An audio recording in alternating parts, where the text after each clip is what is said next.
I'm out of law school a couple of years, and it's so funny, you're in these big law firms and everything, you have an office, and people come to the office and they think you're a big deal because you're in this big law firm and you have an office, even if you don't even have a secretary or anything, you're just like, having to get other people coffee, but you're still looking like a big deal. So this is like a really strange story. So a girlfriend of mine from law school called me and she said that her dad was a Tuskegee Airman and that he had learned that George Lucas was going to make a film about the Tuskegee Airmen, but he wasn't using any of he wasn't like in touch with the Tuskegee Airmen organization or any of the Tuskegee Airmen. And I was like, okay, well, and it was so cute. If you could imagine, like little me sitting at my desk, the Tuskegee Airmen, the two men, they're like, black men from the 40s. They're like suit, tie, vest. My girlfriend from law school, who's their niece, probably great niece, several generations, because they're older men. And they showed me, they had written a letter to George Lucas. And George Lucas had written a letter, his lawyer had written a letter back. And it was really, all in all, a very nice lawyer's letter. It wasn't one of those letters that as I read it, I said, you know what?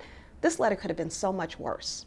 So I look at the letter, and I notice that copied on the letter is, I'm scouring the letter, trying to look for clues as to how I can help them.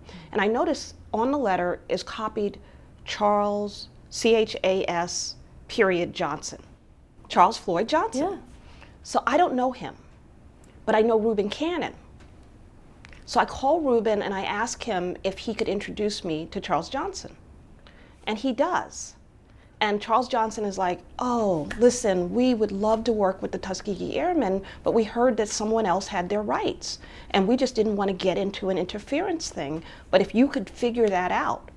So I go back to the Tuskegee Airmen and I explain this to them.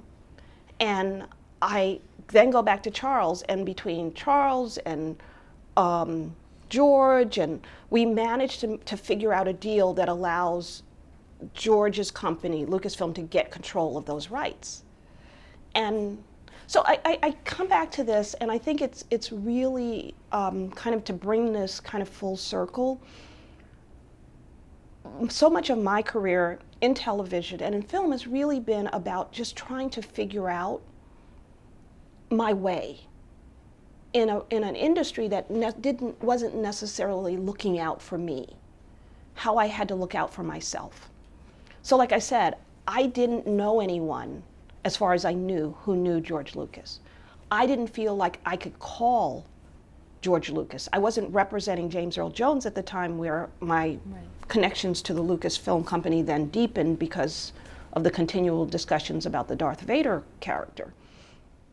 So I just looked at that letter. I remember holding that letter in my hand and just figuring out, how am I gonna fix this? How am I gonna get this done?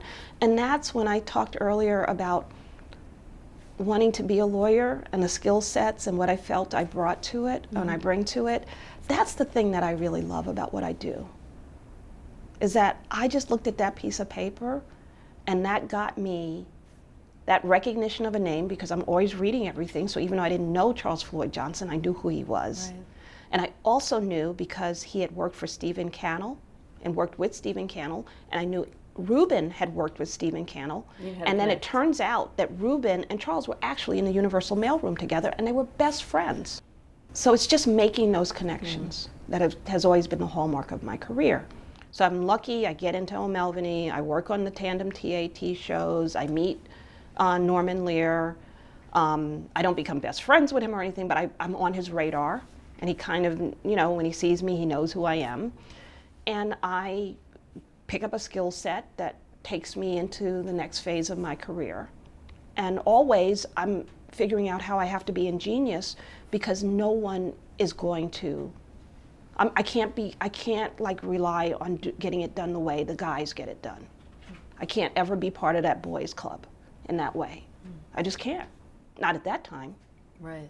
So I've always got to find a way. Now first I have to tell you, George Lucas couldn't have been lovelier through that whole thing, couldn't have been more helpful. Actually ended up making the deal that allowed him to control those rights. and then included the Tuskegee Airmen in every aspect. The movie then went dormant, and then many years later resumed as Red Tails. Amazing. At which point Charles Johnson asked me to represent him in that movie. So there you go.